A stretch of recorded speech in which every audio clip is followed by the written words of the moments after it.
Okay, good evening. This isn't really my evening, but Edward's, and what I'm going to do is to be a kind of midwife to it. What I'm going to propose to do is that I'm going to talk for 10 or 12 minutes, and then we're going to talk, and eventually I hope we'll all have a chance to talk for a while at the end. So let's just launch into it. I think that we're here ostensibly to talk about this book, After the Last Sky, Edward's new book, with photographs by Jean Moore. But before we do that, I'd like to just introduce Edward as though he needed introducing, judging by the number of people who couldn't get in here. I think to those of us for whom the struggle between Eastern and Western descriptions of the world is an internal struggle as well as an external one, Edward Said has been, for many years now, a centrally important voice. He is, of course, the Parr Professor of English Literature and Comparative Literature at Columbia University in New York, and the author of works of literary criticism on, amongst others, Joseph Conrad. But one of the things that makes Edward so important, I think, is that he reads the world as closely as he reads books. And just briefly to talk about this very important trinity of books that precedes the one we're going to talk about, in Orientalism, he analyzed, to use his own phrase, the affiliation of knowledge with power. This work discusses, if I could really encapsulate it kind of in one sentence, how the scholars of the period of empire helped to create an image of the East which provided a justification for the supremacist ideology of imperialism. This was followed by the question of Palestine, which described the struggle of a primarily Western, or a worldview primarily shaped by Western ideas, that of Zionism and later of Israel, the struggle between that and the largely, as he says, Oriental realities of Arab Palestine. And then came Covering Islam, subtitled How the Media and the Experts Determine How We See the Rest of the World, in which the process of the invention of the East by the West is, so to speak, brought up to date by dealing with the issue of Islamic revival and so forth, the way in which that's been dealt with in the West. The new book, After the Last Sky, the title of the book is taken from a poem by the national poet of Palestine, Mahmoud Darwish, and I'd like to start by reading the poem in the version which Edward uses in the book, which is slightly different from the version that exists in this translation of Darwish's poems. The poem it comes from is called The Earth is Closing on Us. The earth is closing on us, pushing us through the last passage, and we tear off our limbs to pass through. The earth is squeezing us. I wish we were its wheat so that we could die and live again. I wish the earth was our mother so she'd be kind to us. I wish we were pictures on the rocks for our dreams to carry as mirrors. We saw the faces of those to be killed by the last of us in the last defense of the soul. We cried over their children's feast. We saw the faces of those who will throw our children out of the windows of this last space. Our star will hang up mirrors. Where should we go after the last frontiers? Where should the birds fly after the last sky? Where should the plants sleep after the last breath of air? We will write our names with scarlet steam. We will cut off the hand of the song to be finished by our flesh. We will die here in the last passage. Here and here our blood will plant its olive tree. After the last sky, there is no sky. After the last border, there is no land.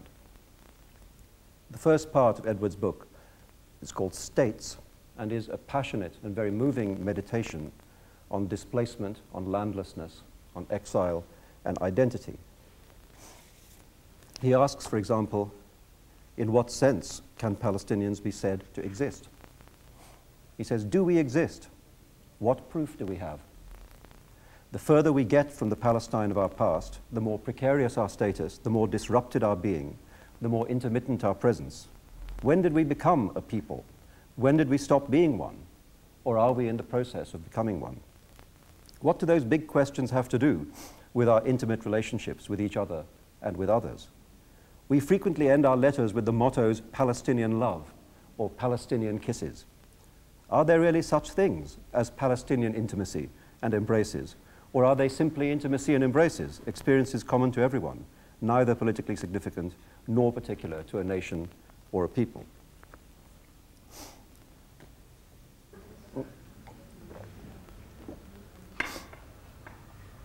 One of the things that I'd very much like to discuss is an idea in the book about the meaning of the Palestinian experience for the form of works of art made by Palestinians.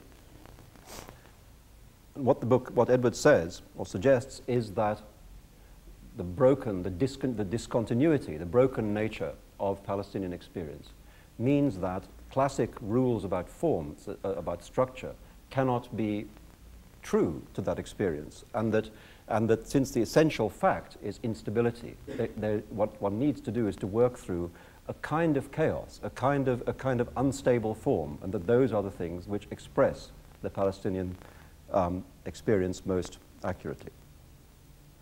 It goes on, proceeds then to introduce a theme which develops later in the book, the theme of the insider and the outsider.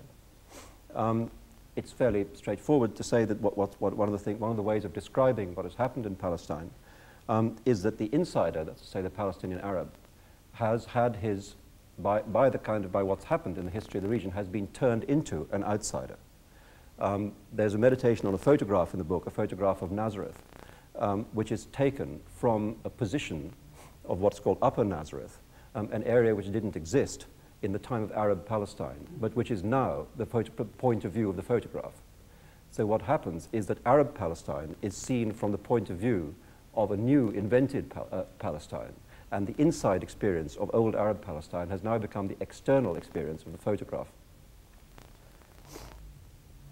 However, as he points out, the Palestinians have remained, and he quotes, I'll quote a little bit of as well, a poem by Tawfiq Zayad called The 20 Impossibles, in which he says, "It would be easier to catch fried fish in the Milky Way, to plow the sea, or to teach the alligator speech than to make us leave." In part 2, Interiors, this idea of the insider and its meaning is developed to a much greater degree. One interesting thing is that Edward talks about a change in the status of the Palestinians who are inside Palestine. That you say that until recently, there was amongst the Palestinian community in general a slight discounting of those Palestinians who remained inside as being somehow contaminated or polluted by the proximity of the Jews. Now, however, they've acquired, that this situation has been inverted, and that because they are there, because they're there maintaining a Palestinian culture, obliging the world to see that Palestinians are there, they have acquired a greater status that, in the eyes of other Palestinians. So there's a kind of reversal there in the Palestinian perception of those who have remained. He also talks very interestingly about the inside, this experience of being inside Palestinianness, as a series of codes which are incomprehensible to outsiders, but which all Palestinians who meet instantly are able to communicate to each other. And that the only way you can show your insiderness is through the expression of certain of these codes. There's a very funny incident about a letter that you received from somebody who is a karate expert, which perhaps we can talk about later on. Karate as a means of describing identity. There is, he says, amongst Palestinians, this kind of cult of physical strength. I'll read this, actually. It's very funny. Yes, Edward gets this letter, which is carried to him by somebody he didn't know. And the letter is all about how the writer of the letter is a karate expert and has represented the Palestinians in karate championships internationally. So Edward says, after all, what was the message to me? I'll just read little bits of this. First of all, he says, he was inside and using the good offices of a sympathetic outsider to contact me, an insider who was now outside Jerusalem, the place of our common origin. That he wrote my name in English was as much a sign that he too could deal with the world I lived in as it was that he followed what I did. The time had come to demonstrate that the Edward Saids had better remember that we were being watched by karate experts. I said, karate does not stand for self-development, but only, this is the idea of repetition as a way of describing identity is very important, I think, in the book. It says, karate does not stand for self-development, but only for the repeated act of being a Palestinian karate expert. A Palestinian, it is as if the activity of repeating prevents us and others from skipping us or overlooking us entirely. He then gives a number of other examples of repetition, of repeating the behavior in order to make it Palestinian behavior, and thus existing through that repetition. There's also, seems to be a compulsion to excess, of which there are various examples, both tragic and comic, in the book. It then goes on to describe the process, the idea of the interior through invasions of it. That one of the problems of being Palestinian is that the idea of the interior is regularly invaded by other people's descriptions, by other people's attempts to control what it is to occupy that space, whether it is by Jordanian Arabs who say there is no difference between a Jordanian and a Palestinian, or by Israelis who claim that the land is not Palestine but Israel. It then goes on, and I think we should talk about this in a question later, to talk about the exclusion of women from most descriptions. And there's a very moving passage where you talk about a film in which the experience of two women is contrasted. Perhaps we could discuss that in a while. In the third part, which is called Emergence, and in the fourth part, which is called Past and Future, there is a discussion. The discussion moves really from this kind of very passionate and emotive, or certainly moving writing, towards a discussion of what might happen now, really, and what it is to be a Palestinian now, and what it might be. He talks about Zionism, and I think this is a central issue which he also has talked about in an earlier book, The Question of Palestine, the way in which it is very difficult to make any kind of critique of Zionism without instantly having the charge of anti-Semitism leveled against one, and the way in which it becomes important to understand Zionism as a historical process, as existing in a context, and as having certain historical functions. And I think I'd like to ask about that. The important idea, I think, that exile, that we have all in the West come to think of exile as a primarily literary and bourgeois state, that the people who are exiles are Joyce, and so forth, that exile is a situation from which great thoughts are thought, and which is essentially a middle-class phenomenon. But in the case of the Palestinians, he points out that exile is a mass phenomenon. It is the mass that is exiled and not the bourgeoisie, and that this alters the notion of what exile is. There is then a series of questions which come back to the initial question of do we exist, which is what happens to landless people? How do you exist in the world? What do you preserve of yourselves? What do you abandon? You describe yourself in an idea which I find very valuable and connects with many things I've been thinking about, as hybrids, as existing. Find it. You say our truest reality is expressed in the way we cross over from one place to another. We are migrants and perhaps hybrids in but not of any situation in which we find ourselves. This is the deepest continuity of our lives as a nation in exile and constantly on the move. You make a criticism of the way in which Palestine, or the Palestinian cause has been so closely, or has been so to such an extent concentrated on its military expression.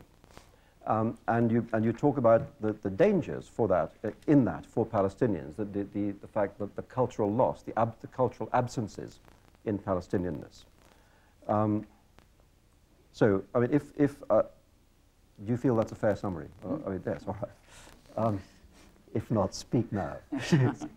So I'd like to stop talking at this point by asking a question. Some of you may know that Edward recently received threats against his safety in America from the Jewish Defense League.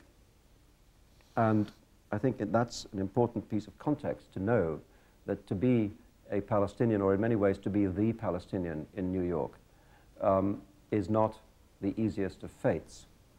When I'm going to tell two stories, one comic and one tragic, and then ask Edward to talk about how it feels to be a Palestinian in New York.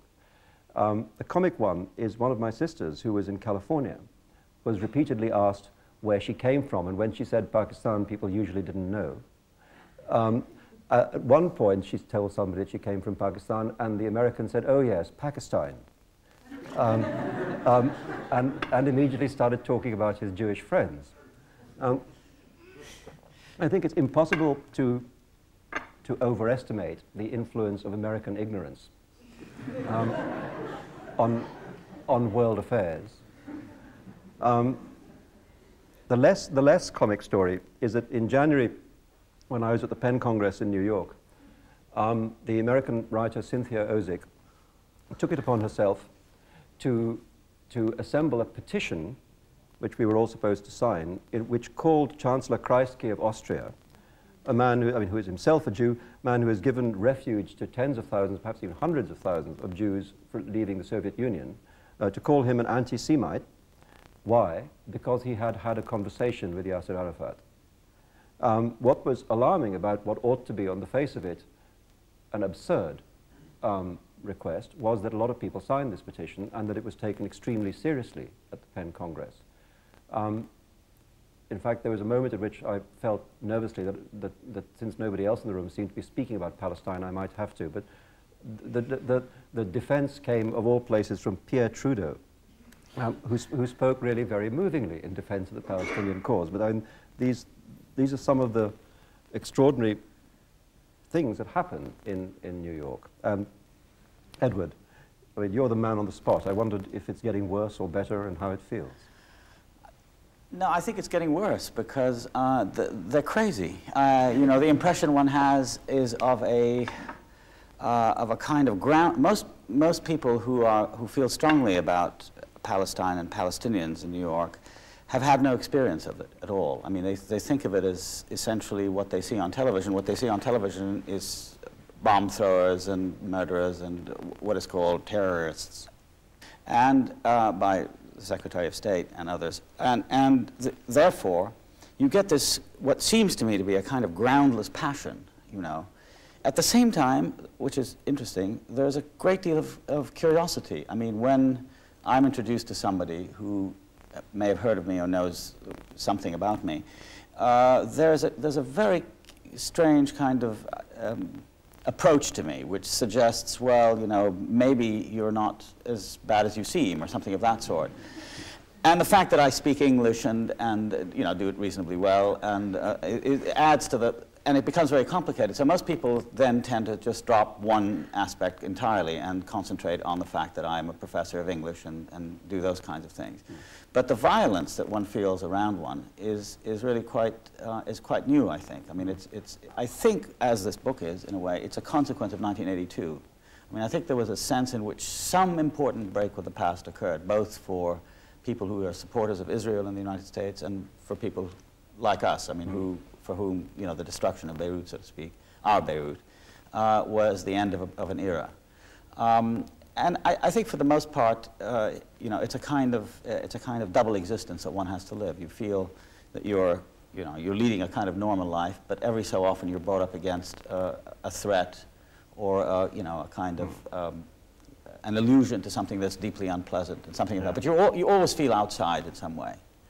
Has there been any alteration in your ability to publish or to talk about the Palestinian issue? To some extent, yes, I think it's true, but it's not, yes, because I think the Palestinian issue is the one issue on which, you know, the sort of the left and the right break in America in a way. And the number of people who are publicly willing to talk about it, as you mentioned at the Penn conference, I mean, is very small. I mean, there are a few groups, I mean, a few people. Chomsky is one, for instance. Alexander Coburn is another person. But most people tend to think, well, it's better left to the crazies. So I think it's there are fewer places that are hospitable to one, yes. And the result is that you tend to publish in to a smaller audience.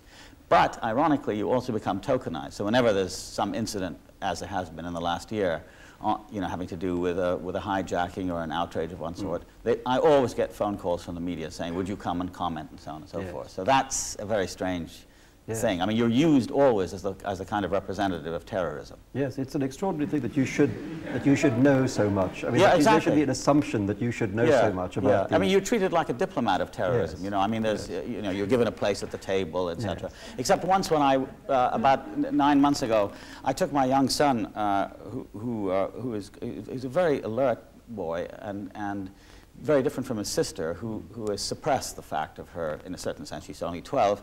It's very hard for her to deal with her background, or at least her parents' background, so she doesn't talk about it at all.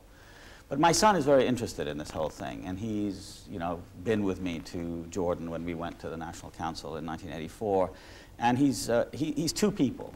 He adopts the accent. He takes on the accent of a Palestinian speaking English, a rather heavy Arabic accent like that.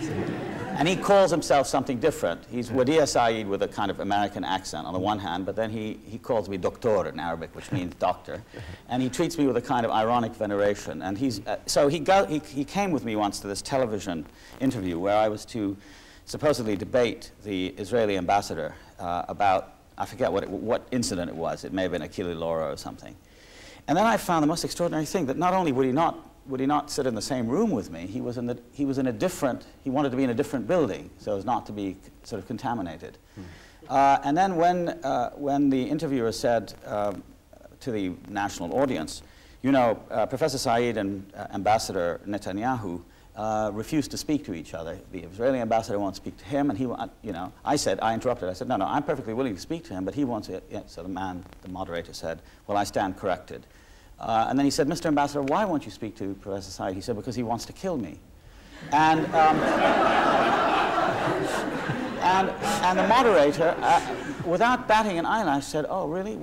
Tell us about it. And then he went on about how Palestinians want to kill the Israelis. And that. I mean, there wasn't any sense in which the whole thing was totally absurd. So in that respect, it's a very odd situation. You're constantly having to make sort of adjustments to these. And you have to become more than one character. Yes. Well, let me then ask the opposite of that question, which is, how is it to be a New York Palestinian in Palestine? Well, it's sort of strange. I think I sometimes feel I'm the only Palestinian in New York, you know. I mean, because there aren't, first of all, there just aren't that many Palestinians in New York. And amongst Palestinians, I think they probably think of me as some kind of freak, which I probably am. I mean, I think, you know, there is something peculiar about leading the kind of life I do. Freaks are all right. There are, yeah, I mean, I'm for them. Yes, yeah, I guess you are too. Yes, yes. Yeah. Yes, we form a kind of freaks union. Yeah, I think so. I think so. And that I persist in this kind of crazy New York existence where nobody feels at home, really, except probably me, is very strange. But the important thing to remember is that I haven't been to Palestine, you know, really at all since the middle 60s. And in the last 4 years, really, since '82, I haven't really been to many parts of the Arab world, so that there's a sense of exclusion.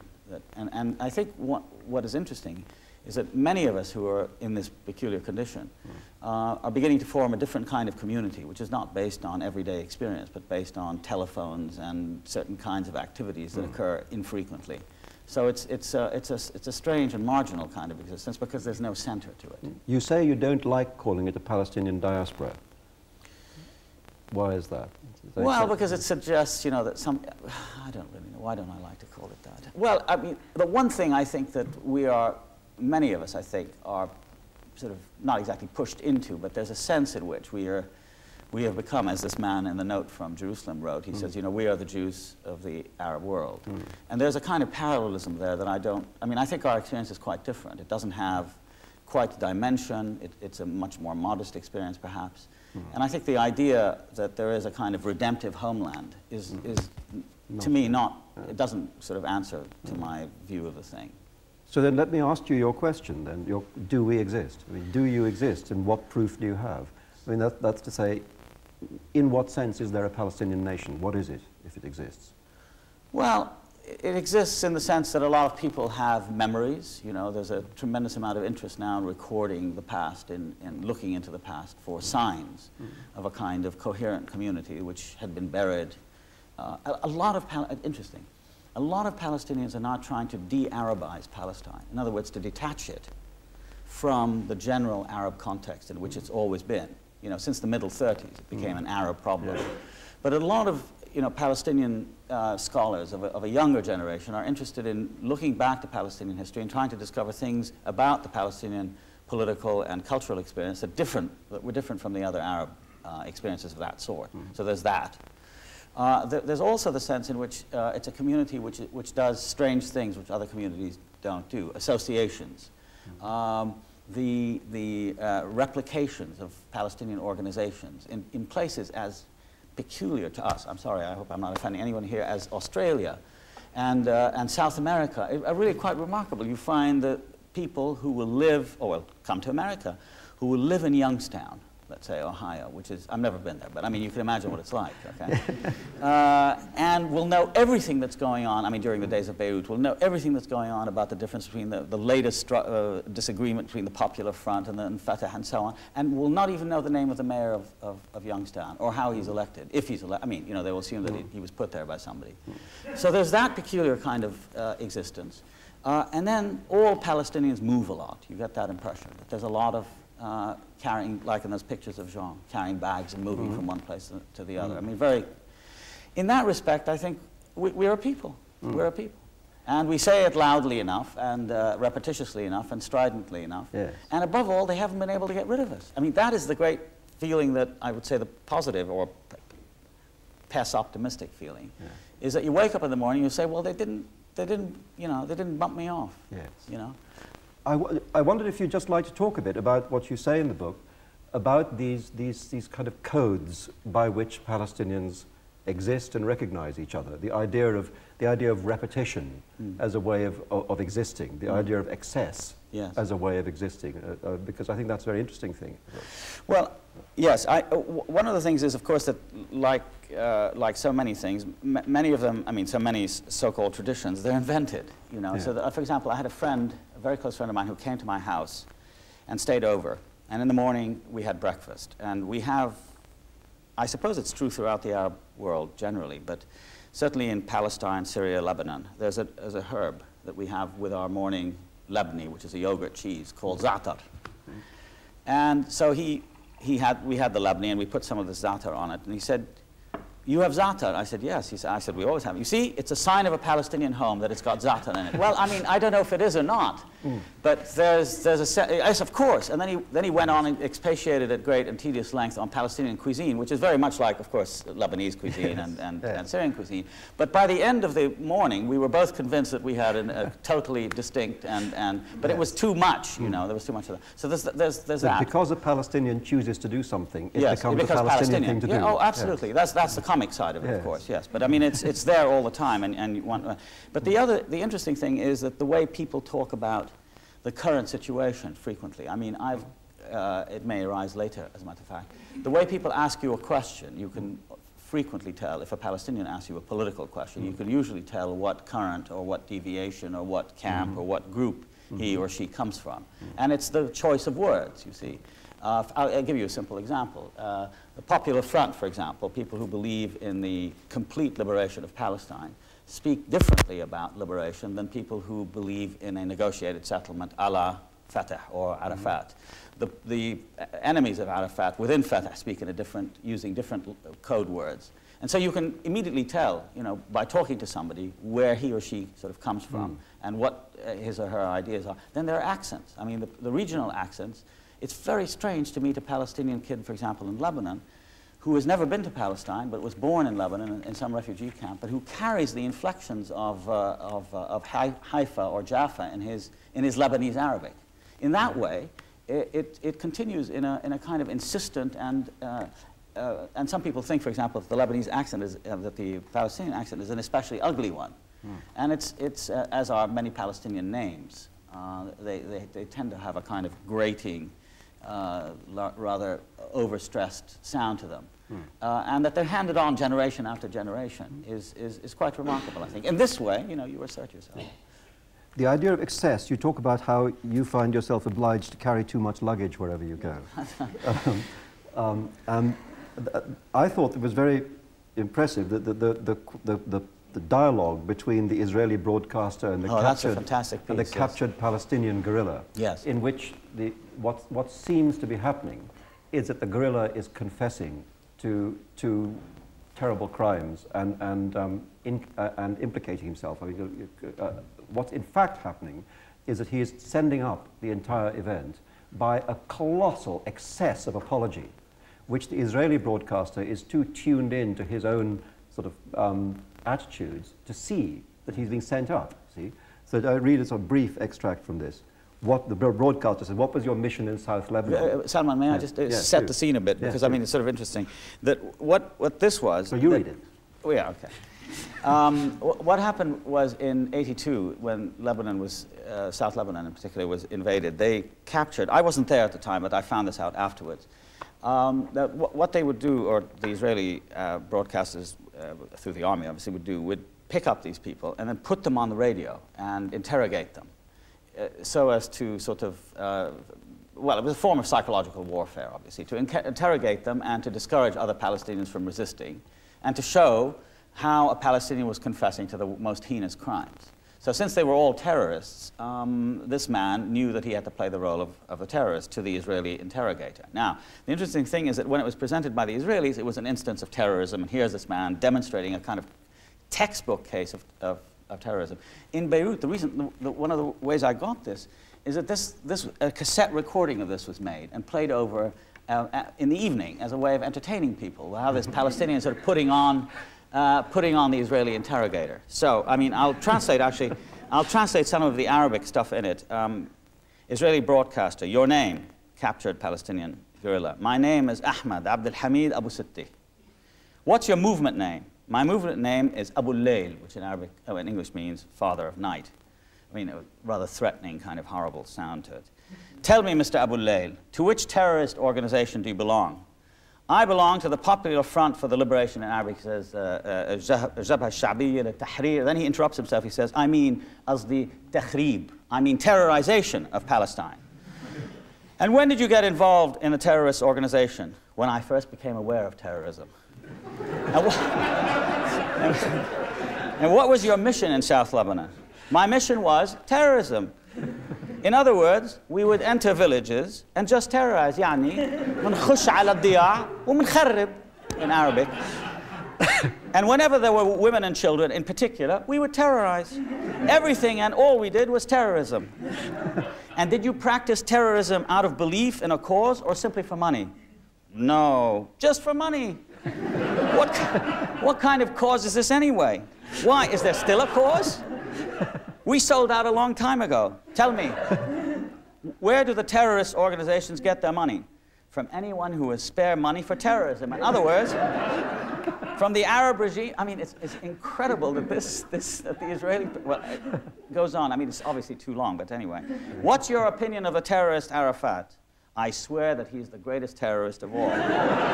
He's the one who sold us and the cause out. His whole life is terrorism. Of course, to a Palestinian, this could mean that he's the most committed of all Palestinians, you see, but it sounds as if he's a total sellout. What's your opinion of the way the Israeli Defense Forces have conducted themselves? On my honor, we thank the Israeli Defense Forces for their good treatment to each terrorist. Do you have any advice for other terrorists who are still terrorizing and attacking the IDF?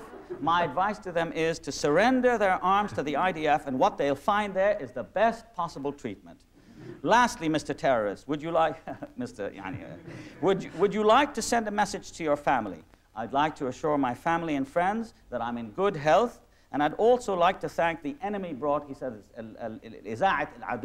the enemy broadcasting facility for letting me speak out like this. You mean the Call Israel? The voice of Israel. Yes, sir. Thank you, sir. Yes, of course. Unnaturally, sir.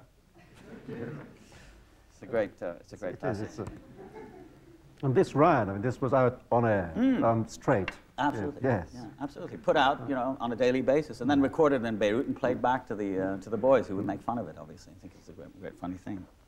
One thing you say about repetition, about the problem of being Palestinian, is the need endlessly to retell the story from the beginning. And you talk about an article in a fashion magazine under the headline "Terrorist Couture," which is a kind of photo article about Palestinian dresses. This headline, which makes a number of claims. First of all, claims that they're not really Palestinian, that they're Arab dresses which the Palestinians have somehow hijacked. Right. I may use that verb. Right. Go right ahead. We do it all the time. Also that they're essentially rich people's dresses, right. that they're not dresses of the people, they're haute bourgeois dresses. Yes, upper middle class, she says, yes. Right. Sorry, she's an American. She doesn't know French. She doesn't know French. She's called Sharon Churcher, and as you say in the book, in the larger scheme of things, who is Sharon Churcher? She is somebody, doing a hack job on a hack fashion magazine. And yet, Edward says he feels the need to go right back to the beginning and to say these are Palestinian dresses, they are not upper middle class dresses, and to explain the whole history of Palestine in order to unmake the lie of Sharon Churcher. And that problem of repetition, that you have to go back and tell the story from the beginning every time because so many lies have intervened. Does that get tiring? I mean, it does. You find yourself having to do it every single time, and but you do it anyway. I mean, it's like it's like trying to find the magical moment where everything starts, as in Midnight's Children, midnight. So you go back, but it's very hard to do that because you have to work out everything, and get past a lot of information that's there in the daily press. Why don't Palestinians just stay where they are? Why are they such troublemakers? That immediately launches you into a tremendous sort of harangue about, really our history was this, and we were there. And I tell people, my mother was born in Nazareth, my father was born in Jerusalem, and I'm bored by the whole story. Yes. But you feel you have to do it. And the interesting thing is, that there seems to be nothing sort of in the world that sustains the story, that keeps it there. In other words, unless you're telling it, it's just going to drop and disappear. Sort of, like Scheherazade in a funny So it needs to be perpetually told in order to exist. Yeah, exactly. In order to be, whereas you feel that the other narratives are there and they're kind of permanent and they're, they have a kind of institutional existence, and you have to just try and work away at them. Perhaps we could come to the point that I just touched on, that you make at some length in the book, about the unheard voices of Palestinian women. I'll just briefly quote from the book. If I can find it. There we are. It says, yet I recognize in all this a fundamental problem, the crucial absence of women. With few exceptions, women seem to have played little more than the role of hyphen, connective, transition, mere incident. Unless we are able to perceive at the interior of our life the statements women make, concrete, watchful, compassionate, immensely poignant, strangely invulnerable, we will never fully understand our experience of dispossession. And then you illustrate this, primarily, not only, but with the description of a film, The Fertile Memory, by the young Palestinian director Michel Khlefi, which deals with the experience of two Palestinian women. Perhaps you could say. Yes, it's a film, I think, that's been probably shown here. It made a very strong impression on me. I don't know if it's a technically very proficient or perfect film, but it's about two women, an older woman who is, I found out later from Khlefi himself, his aunt, who works in a bathing suit factory. She's from Nazareth. She works in an Israeli bathing suit factory, and she's shown in the film sort of doing some sewing and then taking care of a grandson, and she's a widow. And the other woman in the film is quite a well-known Palestinian novelist from Nablus called Sahar Khalifi, whom some of you may know. Some of her work has just been translated into English. But the film is a kind of interweaving of the lives of these two women with interviews. And the most striking scene in the film, I think, is when this woman, Farah Hatoum, the older woman, his aunt, is talked to by her son and daughter-in-law, or maybe it's her daughter and her son-in-law, because she has a piece of property that is now lived on by a Jewish family, and it's in effect owned by them. And Nazareth, of course, is in Israel, not on the occupied territories.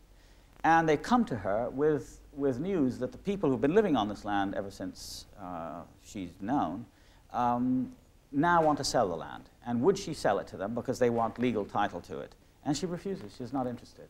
So they said, well, what do you mean? I mean, they're living on it. It's their land. And now, to make things easier for you, they want to give you money for it, on condition, of course, that you give them the title deed to the land.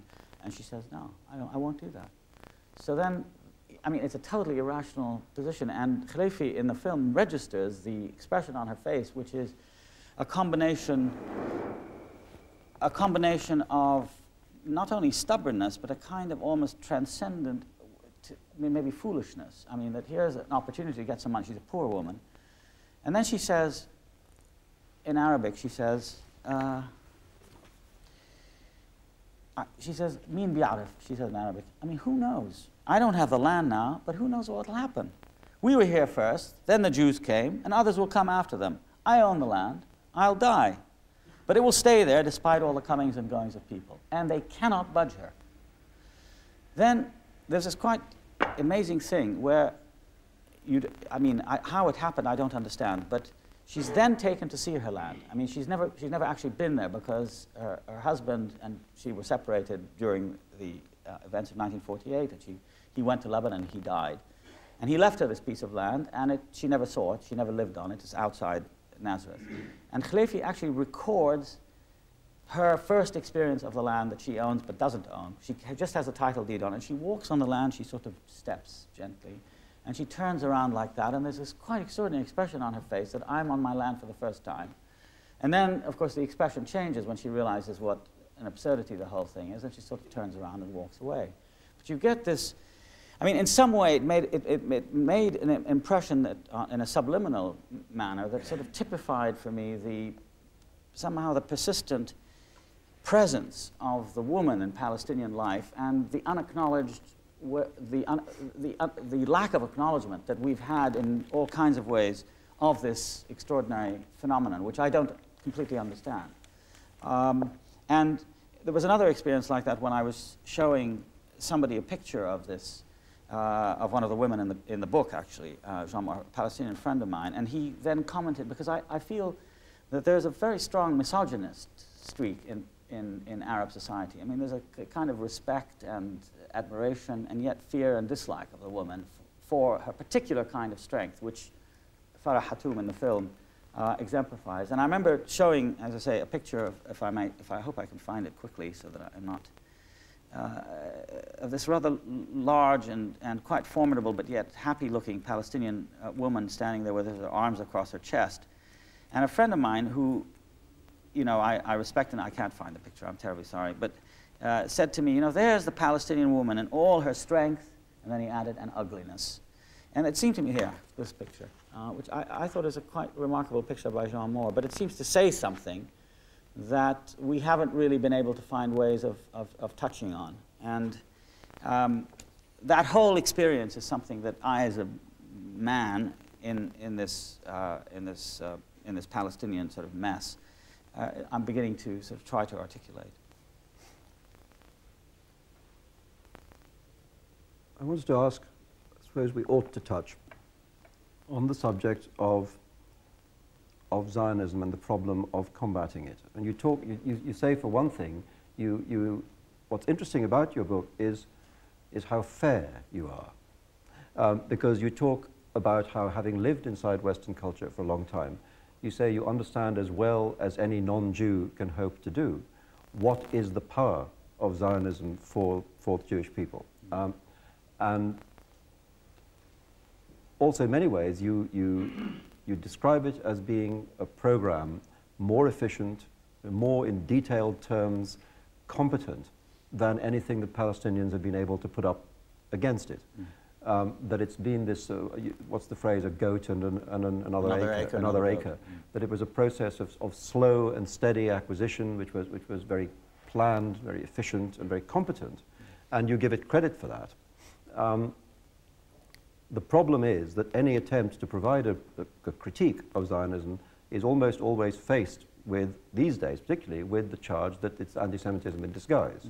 That the line that you are not anti-Semitic but anti-Zionist is always or often greeted with the response, oh yes, yeah, well, as though to say, we know that code, you know.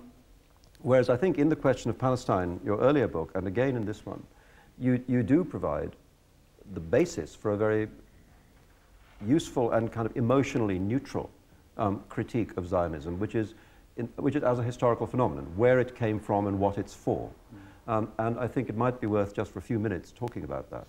Well, I feel that the question of Zionism is perhaps the touchstone, really, for kind of political judgment. That is to say, a lot of people who are very happy to talk about apartheid and attack it, and talk about American intervention in Central America and attack that, so on. I mean, there are a whole set of things of that sort, are unwilling to touch on the question of Palestine and the matter of Zionism and what Zionism did to the Palestinians. I think principally because, you know, it's very hard, and I can understand it perfectly, I think, or almost perfectly, to be the victim of a victim. I mean, that is to say, if you're trying to deal with a classic victim of all time, the Jew and his or her movement, then to present yourself as the victim of that is really, I mean, it's comedy worthy of your writing. I mean, it's an untenable position. There's that problem. But there's now something new, and that is that I think, you know, there's a whole spate of books and articles coming out now in which anti-Semitism is really made the umbrella for any form of criticism of Israel. It's particularly true in the United States, but that is that is the going concern now. And as a result, if you say almost anything, you are now shown to be really, for the first time in history, as an Arab and from a Muslim culture, joining classical European or Western anti-Semitism. I mean, this is the great move. So the relationship between Zionism and critiques of Zionism is now almost like a chess game. I mean, if you want to talk about it, you've got to be able to talk about it in a way without touching on these other things and dragging in these extraneous things and say, look, this is specifically from the point of view of the Palestinian what Zionism has done, and it has a context, it has a history, and it is particular and concrete in this way. But that's very hard for people to attend to, given, as I said earlier, the absence of a narrative, given the absence of a kind of a presence there that has the force that you would like.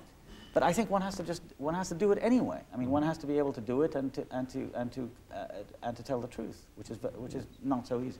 You said that there's a kind of basic, so to speak, sleight of hand that Zionism works, yes, which is the idea that it is somehow outside history and objective, and that it is not. It's not a phenomenon that exists in a context, but it is somehow absolute. Absolutely. And that the problem is to make people see it as being like anything else in history. That's to say, arising from sources and going somewhere. Do you think that Zionism has changed in its nature in recent years? I mean, apart from the fact that it's become harder to criticize it, you say, has there actually been any alteration in the nature of the... Well, I'm speaking, of course, about America. I mean, yes, it may be different here. I have the impression, you know, that this, it's easier, I mean, to talk about Palestine and Zionism in this context, say, than it is in the United States. But I think, yes, I mean, there are changes. I mean, I talk about this in the book because, I mean, one of the things I'm really interested in is the extent to which people are not bound by and not sort of frozen in attitudes of perpetual sort of difference and hostility to each other. I mean, there are a lot of Jews that I've encountered over the last 10 years, for example, who are very interested in some kind of exchange. And the whole notion of crossing over, of moving from one sort of identity to the other is terribly important to me. Yeah. I mean, being as I am, as we all are, sort of hybrid people in any way, in any event.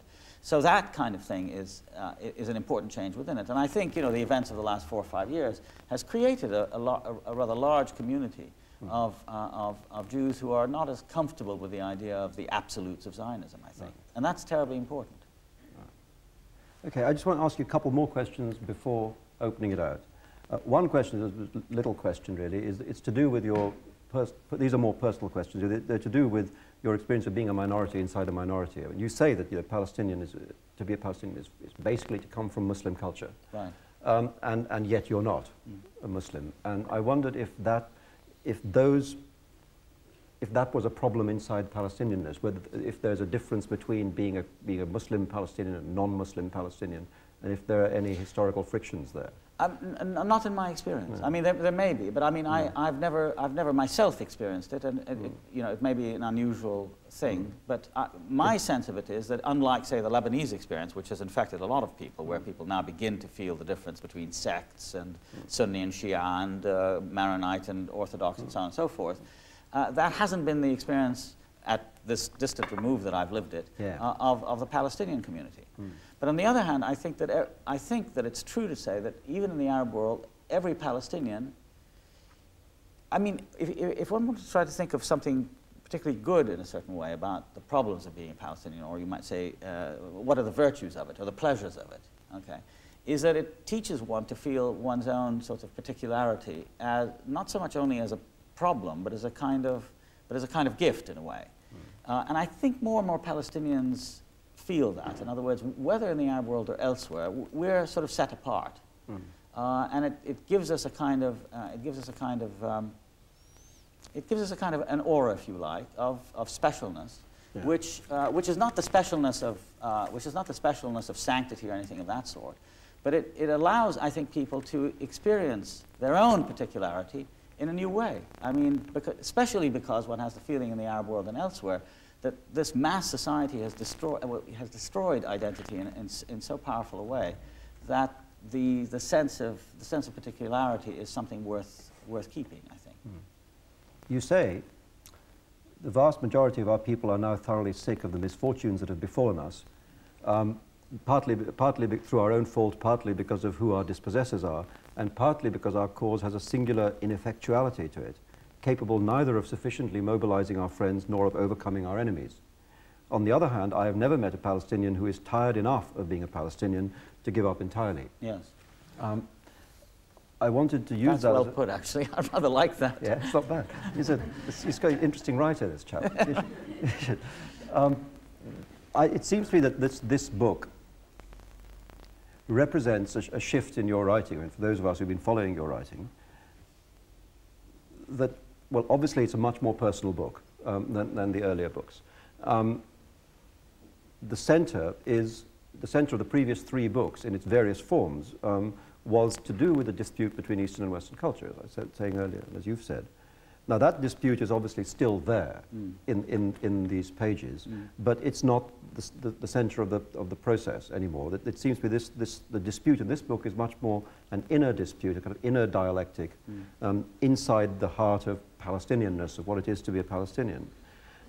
You also say it's a kind of turning inwards, and you say in the book that you have the sense that many Palestinians these days are experiencing that kind of a turning inward rather than after a period of being out. And I wondered, just as a last thing before we ask the audience to join in, what you could say about that, and why that's happening and what your experience of that has been. Well, I mean, I think obviously a lot of it has to do with disillusion. I mean, you know, most people of my generation, I can't really speak for the younger people because their experiences are quite different, but most people of my generation grew up in, of course, an atmosphere of despondency and so on, but also, beginning in the late 60s and early 70s, of tremendous, I mean, it's hard to recall the sort of romantic, almost glamour and enthusiasm that greeted the rise of this movement, which rose, in fact, out of the ashes, if you like, but in a curious sort of way accomplished materially. I mean, you know, very little. I mean, no land was liberated, you know, during this entire period. And there was a sense in which the experience and the excitement of the Palestinian resistance, as it was called in those days, was a very heady atmosphere, and it was part of Arab nationalism. I think, you know, and it was part of, later became, alas, in an ironic and extraordinarily contradictory way, it became part of the Arab oil boom, strangely. Well, all of that is beginning to crumble. I mean, the dismantling is occurring all across, I mean, right in front of our eyes. And the period of disillusionment and questioning and was it worth it and where do we go now, I think is really very much the mood in which I wrote this book.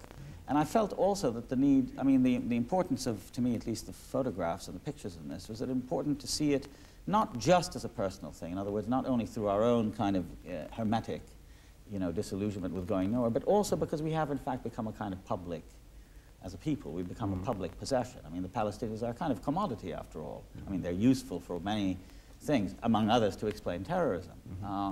And I found myself writing now also from the position of somebody who really has, to me at least, at last sort of connected these different parts of myself, the part that was a professor of English and did that kind of thing, with the part that lived in a small way the life of Palestine. So I think the mode was an attempt to register that, not because it's particularly important, but because it seems to me in some strange way unusual and interesting. Okay. Well, it's your turn. Well, as usual, I'd be grateful if people could stand up, perhaps if you could say who you are, and if you could ask questions rather than have things which don't have question marks at the end. Declarations. And we don't have that much time, so let's start. And if nobody wants to ask the first question, could you ask the second question, please? There's somebody over there. Somebody over there? Yes. If and when you're invited to speak to Jewish audiences, what do you tell them about the future of Jews in Palestine?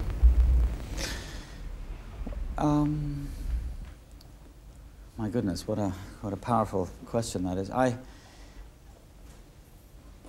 think that it's difficult for me to talk about the future of another people who feels themselves, for the most part, to be different from the Arab Palestinian.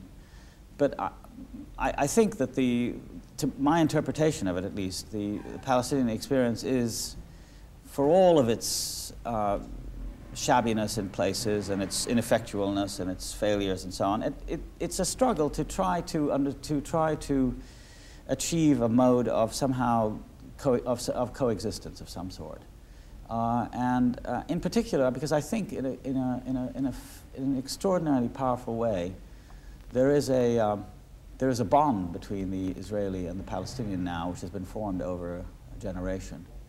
Now it's based, it seems to me, on fear. I must tell you this, Uri. I was at a conference about 3 months ago, and there was a discussion between 6 Palestinians, 6 Israelis. And one of the questions asked, it was one of these sort of political psychology conferences. It was called, in fact, the International Society for Political Psychology.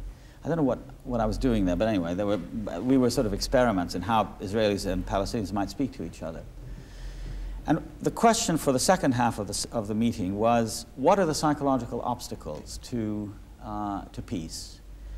And I was fascinated by the fact that the Israelis, who for the most part, in what they had said in the morning and during the most of the afternoon, seemed very relaxed and were able to talk academically. The Palestinians, myself including, were arguing and passionate, and there was a kind of tremendous urgency to what we were saying. I mean, after all, we all felt, as Palestinians, that these are the people who were able to talk academically because they held the land, they were in charge and everything. So we came to this point finally when the moderator said, well, all right, now I want to ask the Israelis, what are the psychological obstacles to peace? And one of them said, I mean, it almost floored me. He said, we are afraid of the Palestinians. I couldn't understand it. I mean, I didn't know what he was talking about. I mean, here they controlled everything. You know, we were a kind of disadvantaged minority in our own country. And yet they had this extraordinary fixation upon the Palestinians, and the PLO in particular. And this person, who's a very serious scholar and military sort of person, I mean, he's got involvements in the government and the army, then went on to say that we're more afraid of the PLO than we are of all of the Arab armies. And I couldn't understand it, except that there was he was expressing in some inadvertent way, some peculiar bond between him and us that we're only beginning now to try to understand. But I mean, that he should say we're more afraid of the PLO than all of the other Arab armies was a statement about, I think, about the future.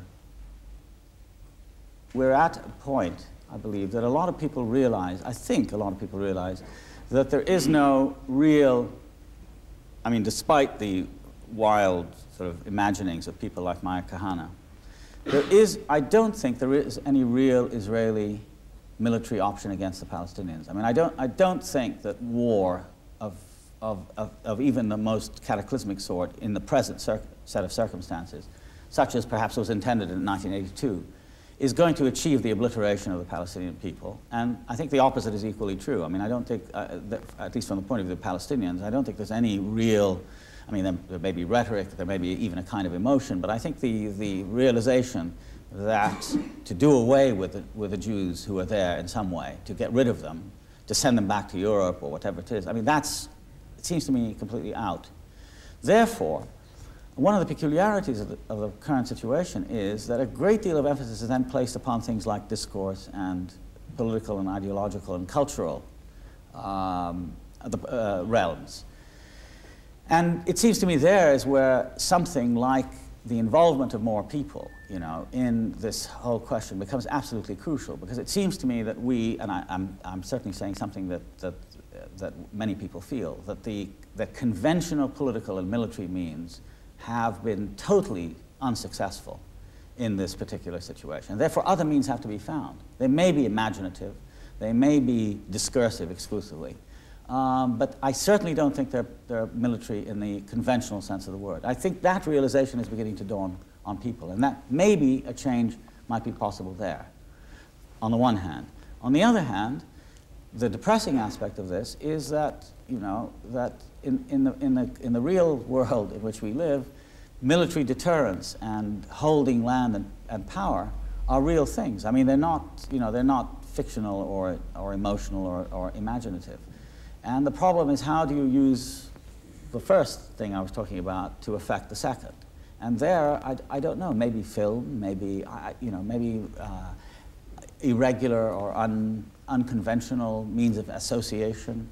All of these things have to be mobilized, because otherwise I see nothing but a rather bleak prospect down the road. Well, yes. I have just a question about sort of answering questions.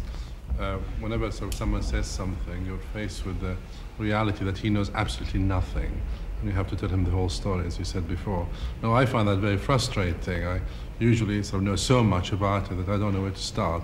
I just wondered if you had some sort of, have you developed a system by one to sort of answer the question in some simple way? No, you see, that's the problem. There isn't one. I mean, one would like to sort of take out of one's pocket. Yes, I had a relative once who had a card printed up which said, your story is very moving, thank you very much, but I can't contribute, something like that, you know. But so the other side of it, say, here's the story, and if you want to know everything. But there isn't such, because every situation is different, you know. Every challenge with which you're presented requires a different retelling of the story. But I think you have to do it. And start again, and usually pick up on something. I mean, and the most frustrating thing is when there's a response to it. If I might use the example of Cynthia Ozick, since you mentioned her, because I had an exchange with her, a written exchange.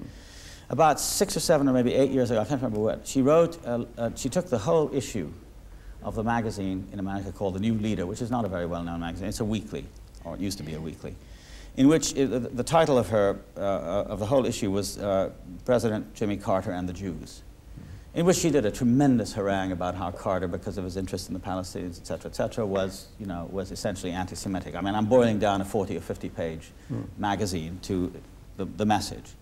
And in the course of the article, she said, for example, Edward Said, who professes to teach English at Columbia University and is a member, et cetera, regularly is paid to go to Beirut to plot the murder of innocent Israeli children.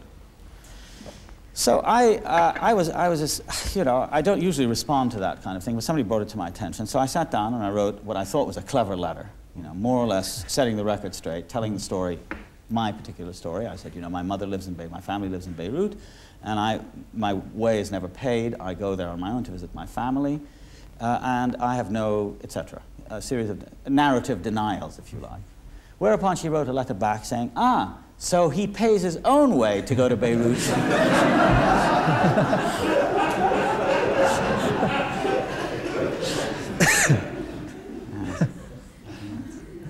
Next question, please. Is there a next question? Yes, here. Do you think that there can, in any realistic way, be a call to justice?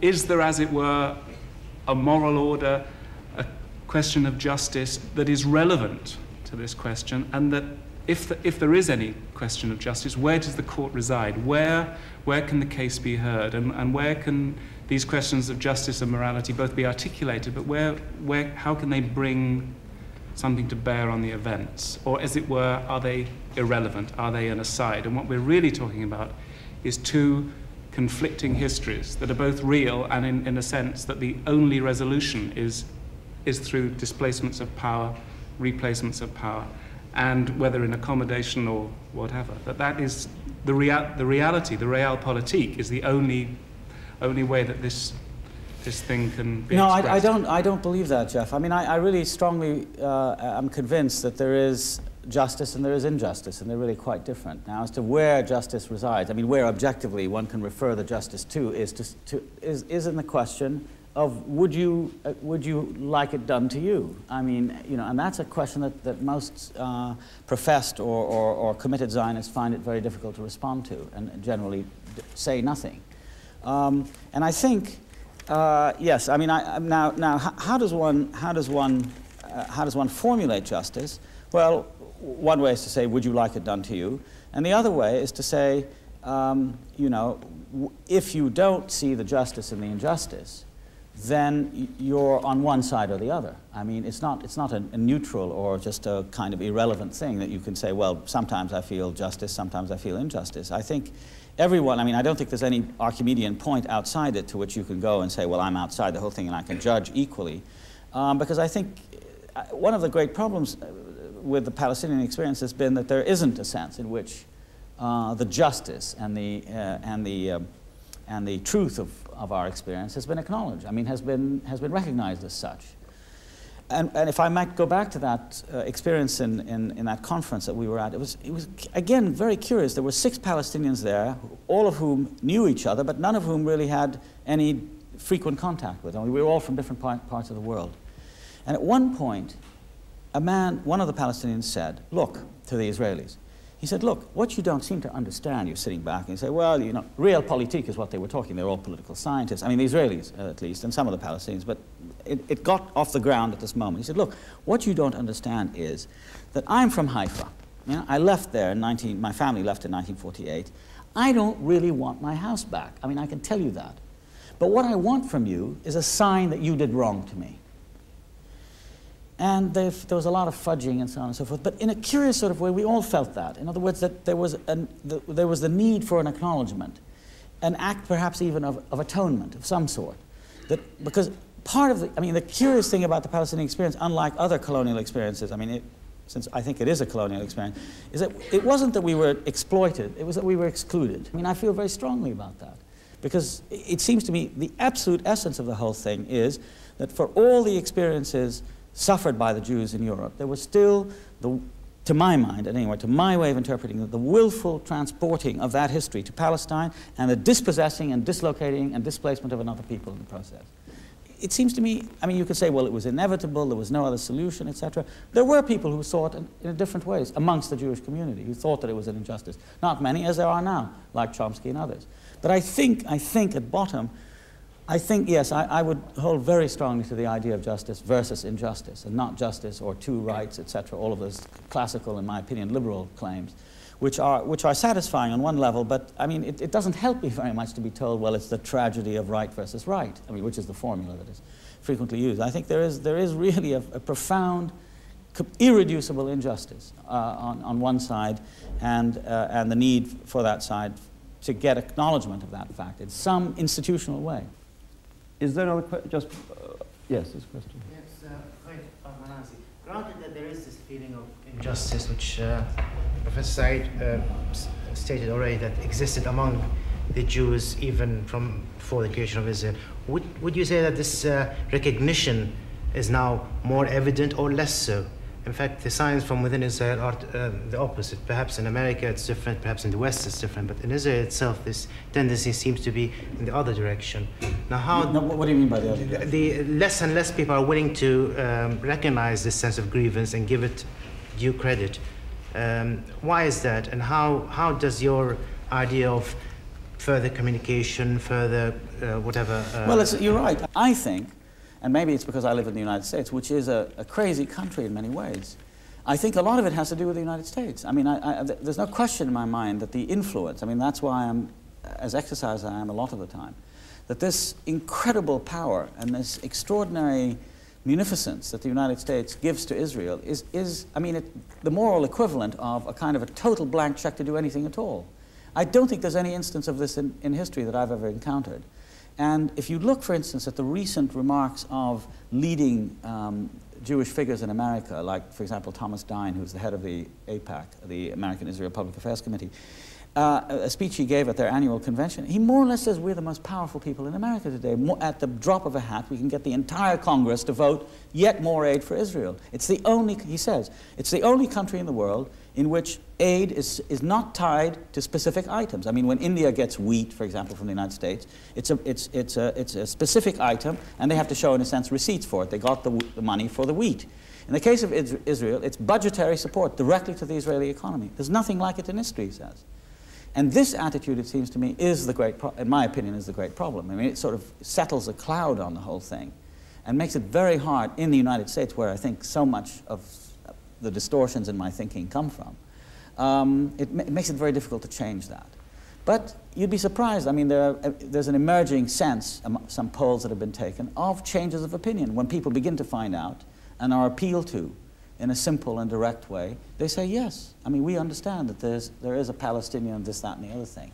But how it's going to change, I'm not a political scientist, nor do I have visions of any neat solution. But I think one has to be sensitive and register those changes, and then assess them as time goes on. But it's a long movement. I mean, I think there's a greater fragmentation. I mean, a lot of contacts that were maintained. You see it in the United States amongst Palestinians, where organizations, affiliations, associations of Palestinians are beginning to sort of fall apart.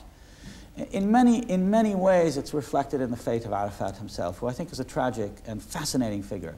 You know, we didn't talk about him, because I think he's a very paradoxical person in my view, and fantastically complex. In other words, he has certain very simple aspects, you know, that he's able on a, I mean, obviously in the Western or American context, he looks like a mass murderer. I mean, he looks like somebody to whom you'd say, how did you feel after murdering, you know, 5,000 innocent people this morning before breakfast, kind of thing, because of the glasses and the shade, you know, the absence.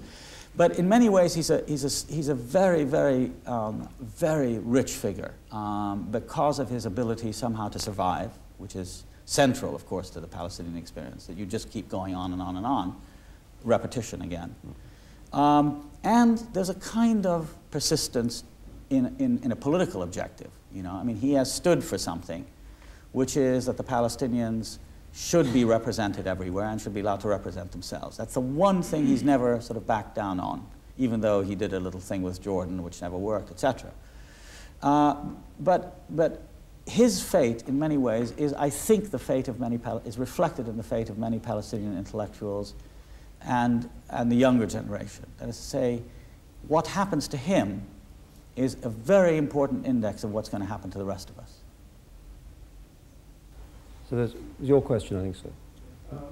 Do you see any concrete basis for any sort of formula for some sort of solidarity between what I see as the Jewish victims of Zionism as well as the Arab victims of Zionism, in the sense that it's well known that there's a lot of racism within Israel against Jews themselves, depending on their racial origins, and also I see being like a lot of other countries, having social classes. There are Jews who are exploited by other Jews.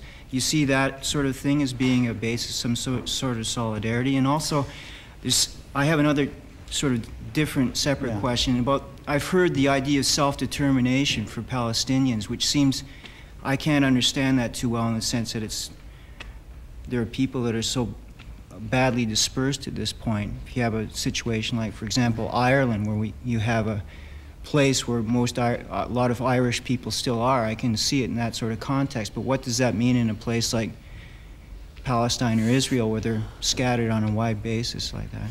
Well, look, I tell you, I really don't want to answer the first question in a sense, because it's exactly the kind of thing I have sort of given up. I don't want to speak in terms of formulas of that sort, which I distrust. In other words, the oppressed should unite, and there are, I mean, I don't know the experience of the so-called Oriental Jew, for example, inside Israel at first hand. And I think there must be ways in which there are connections between them and Palestinians. But you know, it's something that is very removed from my experience. And I don't want to talk about it theoretically or generally as a political analyst or as a kind of ideologue, because that's not really what I think I'm doing. So I'll use the occasion, therefore, not to answer that question, because I really don't know any more than probably you do, probably less even. As for the other business, I think, you know, most Palestinians speak in terms, not so much, I mean, self-determination is, of course, an English expression. I mean, it's in English. And it never really has sat very well upon the tongue of an Arabic speaker. I mean, its Arabic equivalent is not really part of our vocabulary. Most Palestinians speak of auda, which means return of some sort. But I prefer to use it as a kind of metaphorical concept. But, I mean, you can choose the form of your return. Some people actually, presumably, want to go back. Some never want to go back. But people want to be given the right, however, to express their form of attachment to Palestine in whatever way, as a community, they feel entitled to. And that's precisely what's been denied us. And if I might just say one last thing on a kind of political level, which is fascinating, because, I mean, this is not observation of mine, but it's quite unique, I think, in the history of colonial peoples, such as the Palestinians, I mean, in the Third World, that the one strand that runs through our history is not only the denial of all of this, but somehow the refusal to grant us the right to represent ourselves, which is it's a very interesting, persisting strand. That you know, when they first came in 1926 to this country, the leaders of the Palestinian community, one of the first things that the colonial secretary, Churchill at the time, told them is, who do you represent? I mean, we don't think of you as representatives. There's always this question of representation, and who represents the Palestinians, and do they have the right to represent themselves? I mean, that's been, and I think that's, you know, a terribly important kind of symbolic thing in all of this. And I think Auda is one formula for expressing the right to represent yourself. Okay, well then, I think, Edward, it remains only to thank you very much for speaking so fluently and at such length when you're already tired. And thank you all, and that's it. Thank you.